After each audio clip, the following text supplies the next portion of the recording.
Alam mo, pag may nagtatanong na nga sa akin na, Koy, ano ba, paano ba magsimula mag-hustle? Gusto ko, alam mo sa totoo lang, gusto ko na sabihin, huwag ka na mag-hustle. Pag tinatanong totoo mo lang, yun ang tanong sa akin, huwag ka na, Tama. hindi para sa'yo, totol. Parang ganun. Kasi, kung talagang, para sa tingin ko pinapanganak ang hustler talaga eh. Hindi ginagawa eh.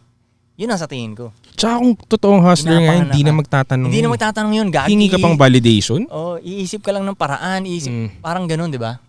Pati yung mga nagtatanong ng, clear na natin, yun ang tanongin to Yung mga nagtatanong lagi na ano ang iyong motivation? Yun. Isa pa yun. Wala. Pag tinatanong ako ng anong motivation, ganun. Dati sumasagot pa ako ganun eh. Pero ngayon, kung kailangan pa ng motivation, hindi ka hustler. Yes. Alam mo yun, Yes. Stop it. Di ba tol? Hindi ka kung kailangan pa ng motivation. Kasi isipin mo, di ba sabi nun, kung fighter ka, tas iisipin mo, kailangan motivated ka para mag-train everyday. Basag yung ilong mo. Masakit yung katawan mo. Wala kang pakialam sa motivation mo dapat. Kailangan mo mag-train kung gusto mo manalo. So as a businessman, ganun ko rin siya tignan na alam mo yun, ganun ka dapat. Wala kang masyadong pakialam sa motivation mo. Pag-gising mo, isipin ko, ano ba mag-motivate sa akin today? No, you go to work, man. Diba? Stop thinking about your motivation. Go to work. Hindi nga dahil lang kailangan mong mag-make money. Kumbaga, pinanganak kang hustler eh. So, yun yung normal na galawan mo eh. Tama. Kumbaga, kunyari, aso ka, normal na tatahol ka eh.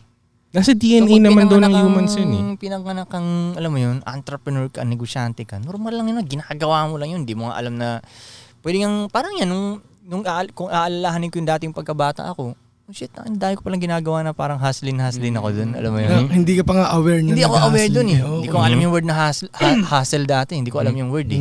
Pero alam mo yun, dinidiskartehan ko yung mga klase ko, pati yung mga teacher ko, pinapatay ako sa ending ko, yung mga ganung, alam mo yun. Ipag-usapan nga natin yan, Koy, yung mga unang hustle ng bata. Like, magkwento nga nung specific na nagawa mo nung bata ka na naging na may palitan talaga ng bagay sa pera. Yung Sinusibugoy na kayo ng 15? 15 ka ba nun? Hindi. Ang unang experience ko na may nabenta ako, binenta ko yung truck ko na laruan na kulay yellow sa isang bata. Okay. Nung binenta ko yun at nakakuha ko ng pera doon, parang nagustuhan ka na talaga yung paano nag-come about yung deal? Hindi ko alam. Sino ang may gusto? Gusto mong mabenta? Gusto niyang bilhin? Gusto ko lang ibenta. Gusto mong ibenta? Parang hirap pala. Hindi niya tayo bilhin sa akin. Parang bilhin mo to. Okay, gusto mo talaga magbenta nga. Bilhin mo to. Okay. Binili niya sa akin, barya lang din, mga ganun. Mula nung panahon, shit. After nun, ang ginawa ko, naggawa ako ng comics eh. Nag-drawing ako ng comics, tapos staplerin mo sa gitna. Nasa isip mo, ibenta na yun. Benta. Hanap ako ng bata mauuto dito, bibenta ko to. Tapos yung, wala pang kulay yun, yung, lapis ba? Gawa kang kwento, ganyan, benta ko yun. Sorrento na yun, tol. Ako siguro mga 8 ako or 9 sa Sorrento. Lalabang kami Jolen or Tex. Tatalunin ko sila tapos bibili nila sa akin yun. Kasi yun, okay. Kasi sa text, pero yung laro yun eh. Pag dumami yung text mo, bibenta mo yun eh. Di ba? Yung marami ng ganun. Yun ang entrepreneurship mo. Yun matututo ka rin sa... unang ganun. Parang collector type yung ano mo. Sa Sorrento, ganun. Makikita mo kasi na ginagawa ng ibang bata, binibenta nila marami nilang text eh. Parang ganun. Tapos yun, doon nagsimula.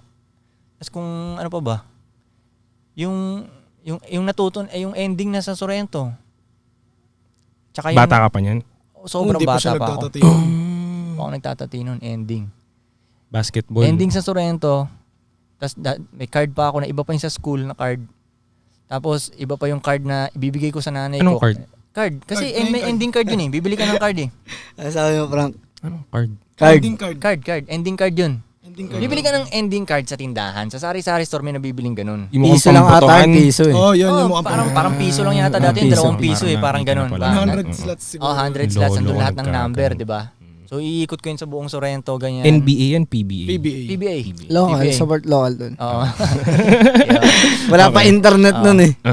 Okay. Iikot ko yun sa buong Sorrento, ganyan, papatayin ko lahat. Tapos sa school naman, bago magsimula yung klase, rekta akong faculty room. Teachers? Sa mga teachers, ganun, papatayin ko rin silang lahat. Wow. At yung mga kaklase ko na rin. Unahin ko muna yung teachers sa faculty room.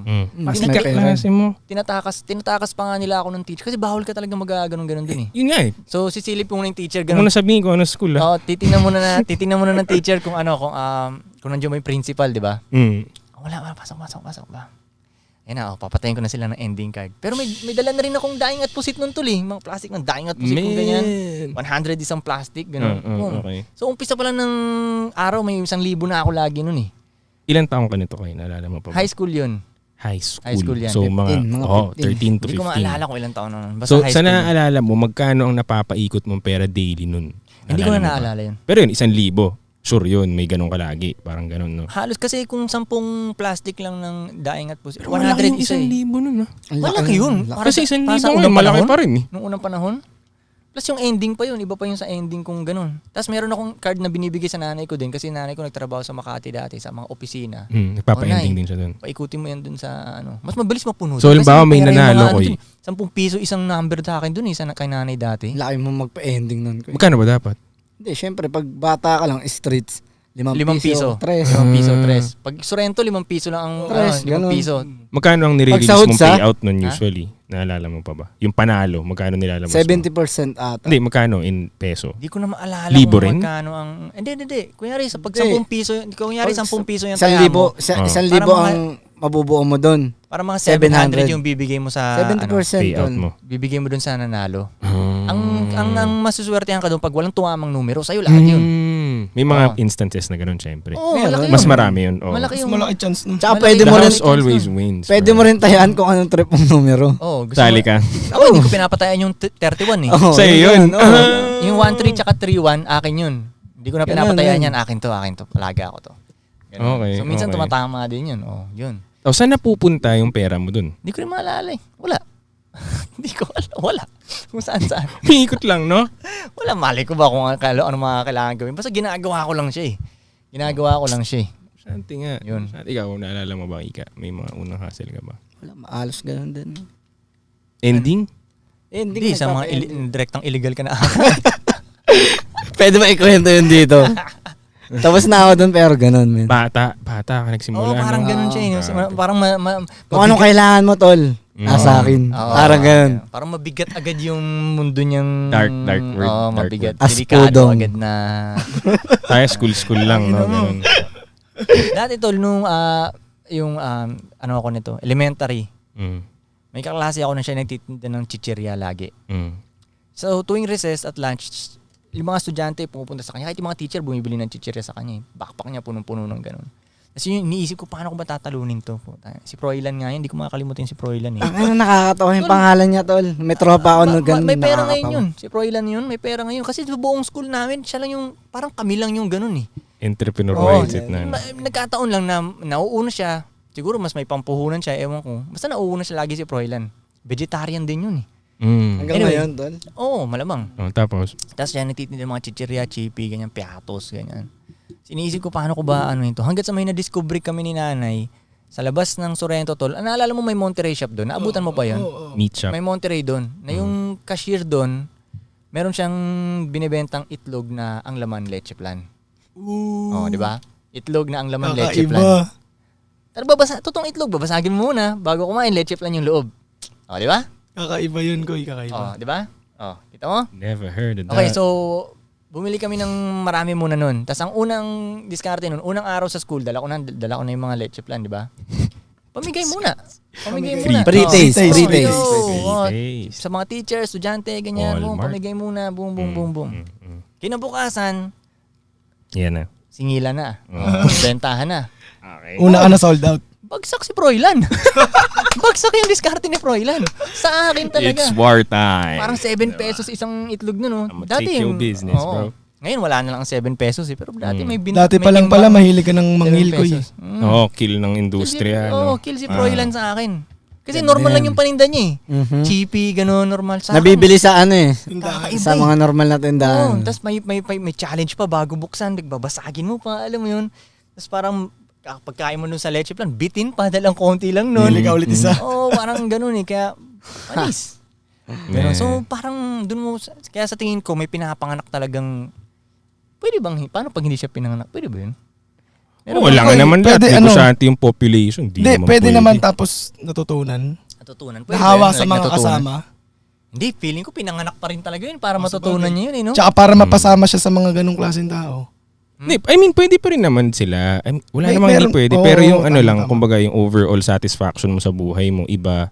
Yung intensity ng mararating mo, iba. Compared sa pinanganak siya talagang para gawin yun. Tapos sinunod niya yung gusto niya. Diba? Kasi bawa ako, parang grade 1, 7 years old, nagbibenta akong tattoo. Like sa school, yung binabasa nilalawayan. So, bibenta na ako nun. Ikaw ba naglalaway din nun? May tubig, ganito. Nalagay ko sa takip. Dikit mo sa kaklase mo. Libre dikit eh. Yun yung selling point. Ako na magdidikit. Ako na maglalaway. Tapos, discount pag ako naglaway. Tapos yun, dapat mas mahal. Hotdog, tol. Hindi, wala. Free na yun. Free. Hanggang sa naparami ko, binibili ko na sa lola ko nun 50, ganyan. Papabili ako sa kanya 50 sa Quiapo. Tapos, pati pagkain ko, binibenta ko rin. Like, sabi ko, gusto ko yung maliliit na hotdog, wag yung malaki Para marami ka mabenta. Oo, 3 doon, 6 yun. 3 doon, to budget na yun, 3 akin. 3 benta ko to. Tapos yun, tuloy-tuloy lang. Parang pinanganak ka nga ganun eh. Tapos parang yun nga eh, wala akong ganun kaibigan. Wala akong ganun klase, walang ganun sa batch namin. Parang looking back, wala eh. Parang tingin ko nga nun, nilagay ako sa school ng mga rich kid para maging merchant nilang lahat eh. Gagawa ako ng crash gear sa papel, bayaran ako ng rich kid kinabukasan kasi hindi tinatamad siyang gumawa 50 nun. Gusto niya ng 50 magagandang ganun. Ako yung gagawa nun. Bigyan niya ako 5 piso isa. So, ang dami kong gig. Ang dami assignment. Like, ang dami kong gig talaga. I remember high school, pera ko sa wallet, di bababa ng 8K, 10K. High school? Oo. Ako ang utangan ng tropa. Like, may tropa ako, utang sa akin, mabot na ng 5K, man. Like, never bumabat. Yes. Oh, hindi. Promise. Sa mataas siya na tol eh. Ganun talaga ako. Ever since, hindi talaga ako papaya. Yun. Nasa may pera siya ng mga crowd. Sa bagay, no? Tangina, kung doon lang din ako nag-aral, patay sa akin. Pao nila high school, 500 per Pag mga ganun pa naman tol, yung mga bata doon. Mga talagang asa lang yun sa magulang. Hindi ka mag-hustle doon? Makikita mo, di ba, baon niya? Siya, hustle sagad siya doon. Baon taga-uwa ng pera ng mga tao doon. Pipili ako eh, kung pera o pagkain eh. Oo. So, syempre, kung pagkain ang pipiliin ko, ibibenta ko yun. Para may pera pa rin ako. Convert mo pa rin sa pera. Kasi, pagbibigay lang sa akin, 50. Konti lang ibibigay sa akin eh. So, tingnan mo dun, makikita mo ba? 26 na. Okay, break muna tayo. Break muna tayo. And we're back. Usapang ano nga ba yung kanina? Mga usapang first diskarte natin. hustle, anong bata.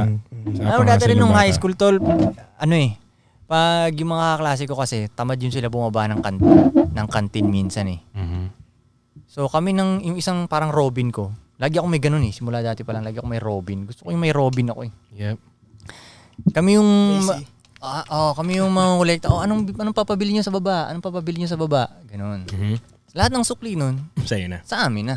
Ganun. Tamad silang bumaba sa kantin eh. Arbitrage. Yun, kaya lagi kaming yun kasi mga klase ko, Rich kid. may mga hindi rich kid mga klase ko eh. May mga kaya lang. Merong siguro 2, 3 na matasabi mong rich kid talaga. Pero yung majority ng mga klase ko, mga may kaya lang, parang ganun.